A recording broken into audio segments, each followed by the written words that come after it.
रोग निवारण की 3 मूल पद्धतियाँ। रोग निवारण के भौतिक, मानसिक एवं आध्यात्मिक नियम ईश्वरीय नियम हैं। ये तीनों एक दूसरे से अलग नहीं, बल्कि एक ही ईश्वरीय नियम के विभिन्न पहलू हैं। प्रत्येक पद्धति के समर्थकों द्वारा निर्णय की गई पृथकता अज्ञान के कारण है। इन तीनों में से प्रत्येक नियम का उचित अनुसरण उचित परिणाम उत्पन्न करता है। इस बात को अस्वीकार क्यों करें कि डॉक्टर रोग निवारण कर सकते हैं या विश्वास स्वास्थ्य को वापस ला सकता है। लाहिड़ी महाशय इतने महान थे क्योंकि वे एकांगी नहीं थे। उन्होंने कभी डॉक्टरों का मजाक नहीं उड़ाया, बल्कि कई डॉक्टर उनके शिष्य थे। लाहिड़ी महाशय कभी किसी बीमार शिष्य को कोई जड़ी बूटी दे देते तो किसी को केवल इतना ही कहते, तुम ठीक हो। कभी कभी वे किसी किसी को डॉक्टर के पास जाने का सलाह भी देते।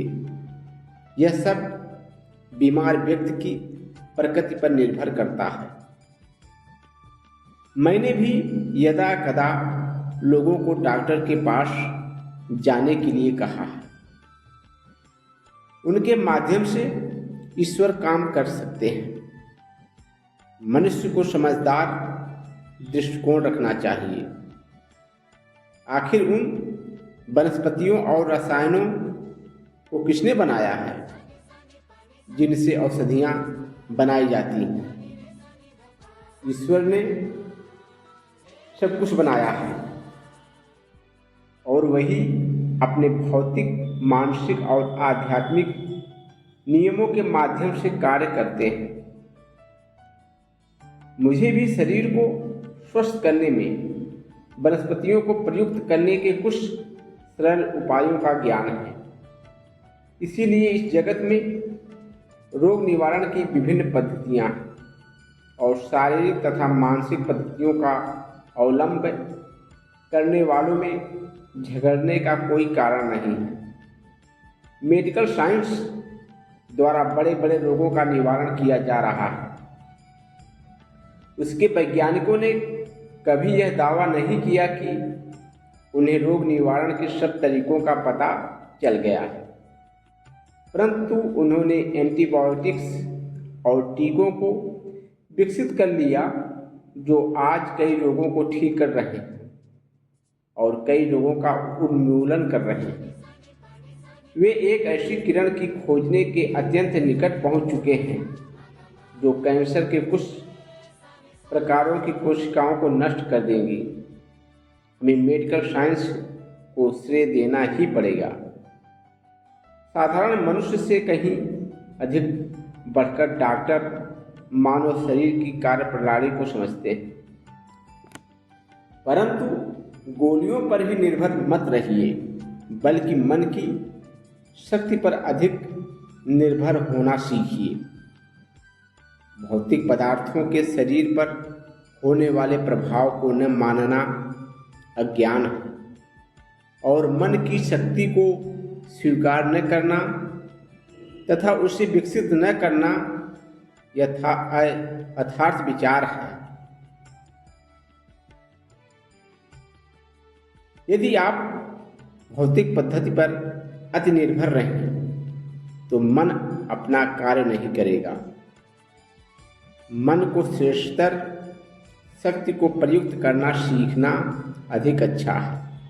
परंतु यदि मन को कार्यान्वित करना आप नहीं जानते तो अच्छा यही है कि भौतिक पद्धतियों का आप सहारा लें और साथ साथ मन की शक्ति को धीरे धीरे विकसित करें।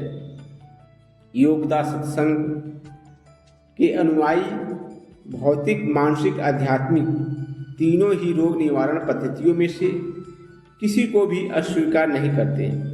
हम मेडिकल साइंस द्वारा आविष्कृत सत्य को भी मानते हैं और मानस शास्त्र द्वारा आविष्कृत सत्य को भी मानते हैं।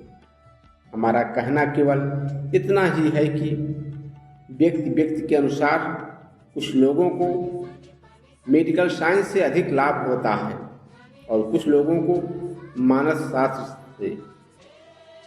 ईश्वर की शक्ति द्वारा रोगों का निवारण करने की आध्यात्मिक पद्धति सबसे श्रेष्ठ है और यह तत्क्षण रोग निवारण कर सकती है। परंतु यदि आपका कर्म अच्छा नहीं है और आप में पूर्ण विश्वास नहीं है तो ईश्वर की आध्यात्मिक पद्धतियों को आपके मन और शरीर पर कार्य करने के लिए समय लगेगा। आप यदि सोचे भी कि आप ग्रहणशील हैं तो केवल उस सोच से ही आप सचमुच ग्रहणशील नहीं हो जाते। कोई किसान सोच सकता है कि उसकी भूमि उपजाऊ है, वह उस भूमि में बीज बो देता है, परंतु उन बीजों से कोई पौधा नहीं निकलते क्योंकि किसान ने अपनी भूमि की जांच नहीं कराई और उसे उपजाऊ बनाने के लिए तैयार नहीं किया।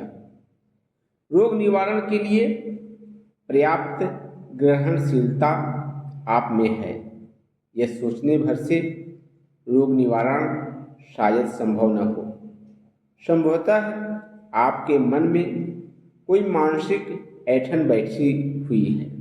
केवल जब अवचेतन, आंतरिक, अधिचेतन और बाह्य चेतन मन पूर्ण रूप से विश्वास करने लगते हैं तभी जीवन का रोग निवारक वृक्ष अंकुरित होता है। शेष अगले भाग में।